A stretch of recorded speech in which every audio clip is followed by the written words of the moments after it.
Hi, my name is Leah Chantel. Welcome back to my channel. And today I'm going to talk about how to build confidence as an intuitive, empathic person who may feel sensitive around other people. And I was in a spiritual support group this past weekend, and a conversation came up that really struck me, and that's that nobody really wanted to participate in the group. Not because they didn't like the group or they didn't like the people there, but just because they felt so scared to share their feedback with the group, and they didn't want to be exposed in some way, and they were terribly shy. And what got me thinking was that a lot of spiritually sensitive people are really scared to speak up, let alone like share what they actually believe with other people online or have a YouTube channel like I do. But many people who have spiritual beliefs are really terrified of the culture today because there's so much atheism, there's so much secular opinion out there, and there's nothing wrong with that. I think the first thing as an intuitive, empathic person is to say, the intellect is all good. And if you're skeptical, I don't have a problem with that. I'm very comfortable with that. I think that's the first step, is to get comfortable in who you are and that the world has some different opinions floating around, and to say, you know what, that's okay, that people are different from me. And so step one is to accept others and accept yourself in spite of those differences, to build confidence. Understand that yes, most people in the world have a different conscious perspective than I do. They don't really believe in God. They are scared of the next calamity that's coming in the news, and they're paranoid about everything that's happening or when they're going to get broken into next. That's the general mindset and frequency of a lot of people in the world. It's like there's no meaning, there's no control, and it's always lions, tigers, and bears, oh my. And it's not really a fun way to live. You have to have mercy on them.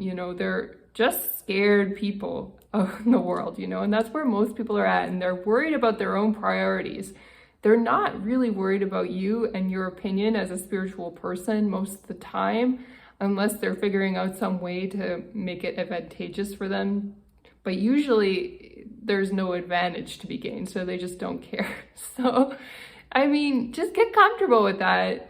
People may disagree with you or leave negative comments, but even if they do, it's just not a big deal. It's not the scary threat that people make it out to be in their minds.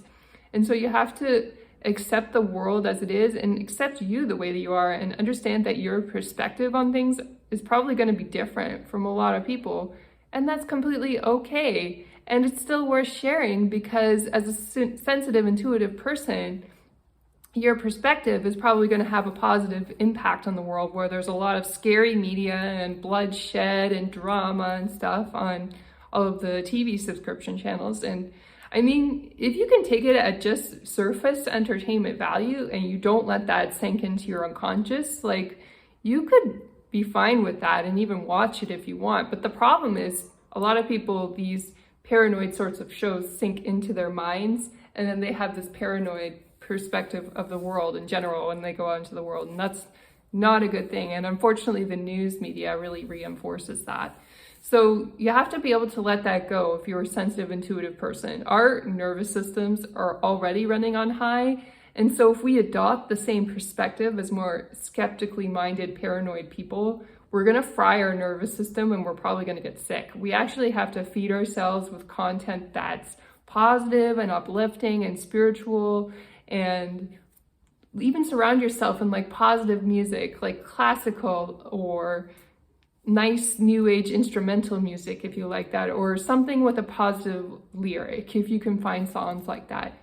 Surrounding yourselves with those positive influences will feed and nurture your spirit and your body's nervous system, so you feel more calm and grounded, and it will help you operate with confidence in the world. And I think it's all the news media and the fear and stuff that makes people scared to share even a basic sense of who they are with others, let alone something deeper, And if we're able to kind of deflect against that or lean into a more positive viewpoint of the world, that helps. And in general, it's just healthier to have a positive view of the world anyway, because that helps you manifest the things that you want and have a more productive life. Think about it. If you're constantly afraid, you're not going to get anything done, right?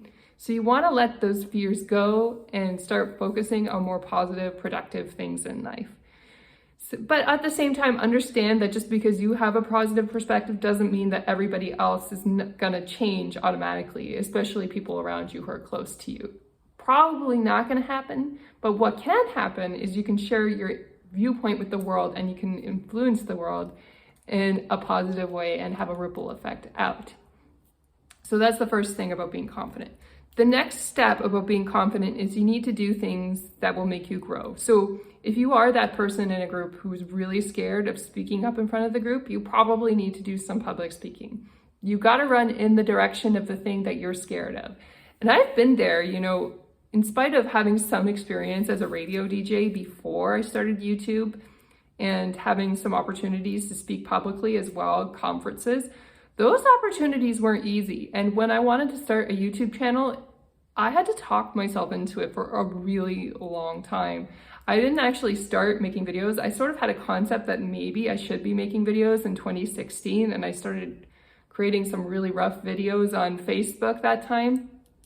But I wasn't really ready to commit to it regularly until about, I want to say 2021, early 2022. That's when I got it into my mindset that yes, this is the time that I really need to commit to it. But it took a long time for me to develop that courage to really start on a regular basis. So you have to do things that make you grow. And sometimes it takes a while to accomplish things that are really scary. But having said that, when you do grow, you become more of your true self and you go into the world with that much more confidence because you know you grew and you adopted to that challenge you were trying to achieve. The next step is that you need to have high standards if you want to be confident. One of the reasons why people could be scared to speak in front of other people as well, it's not just the fact that they're not willing to do it, but they may have had a traumatic experience with other people at some point in their life. And that's where that fear got planted into their mind because somebody didn't accept them, they rejected them. And how do you overcome that? How do you prevent that from happening in the future? Well, part of it is you need to have a thick skin and you need to set some boundaries that if it ever comes up again and somebody's negative, if it's constructive negativity, and it's very important to tell the difference between just random negativity and constructive negativity. Sometimes people are criticizing things, but they have a good intent behind it. They're trying to help us become better, and that's completely okay. So you don't want to be threatened by that. Instead, you want to be prepared to have an open mind and accept that negative criticism that's meant constructively into your process of improving your content. Now, having said that, even with constructive negativity, there's a limit. You don't want to absorb too much at the same time or on the same day, because if you take in too much at a time, even when it's well-intended, sometimes it can overwhelm you and stop your creative juices from flowing if it's just too much setbacks, too much negativity. And so if you can, you want to limit the amount of negative feedback you're getting, even well-intended negative feedback, into bite sizes that you can reasonably integrate into your future creative efforts. And don't overwhelm yourself by exposing yourself to too much negative feedback. I think that sometimes happens to us when we're in school and we're kids, is we just get inundated with too much negativity from other kids, from teachers, and it's overwhelming, and then we just shut down at some point. That's how we decide to protect ourselves. I'm just not going to tell anybody anything about myself anymore in this group of people. And that's a mistake, unfortunately. That's when we're not sharing our truth and we're not having a positive influence on the world. And so we want to get over that by setting healthy boundaries. And when we're not in the mind space to accept even constructive negative criticism, we can stand up for ourselves and say so in those moments. And if it's just random negative criticism and it doesn't have any basis in reality, then you need to be cutting those people off. If they're doing negative things or saying negative stuff too often and there's no logical basis behind it, they're just being really rude or treating you badly, then you can't be afraid to cut them out of your life, because they're not having a positive influence on you. They're stopping you from exploring your full creative potential and having a good influence on the world, and you need to be brave enough to let these people go. There are moments in my life where I've had to let go of friendships, and it wasn't easy, and it's because they were participating in some sort of negative behavior or they had a negative influence on me that was taking away from my goals, dreams, and ambitions. And that can be hard to do, but long term, if you continue living with a negative influence or negative relationship, that can be even harder on your life and create even more stress. So in my opinion, it's just not worth it. It's better to let people go when they're not willing to change and they're being too negative. And it's the same with negative strangers on the internet. Sometimes with social media and you are a content creator and you post quite a lot, you do bump into people online who could be completely lazy and completely negative, and they could be even worse than some of the negative people that you know in your life, and you want to be very careful that you've set really good boundaries with them. I know people say a lot in social media, you're supposed to reply to everything and reply to all the comments. And that's good to reply to as much as you can with a good heart and a good spirit. But having said that, it's not worth your mental health to respond to everything.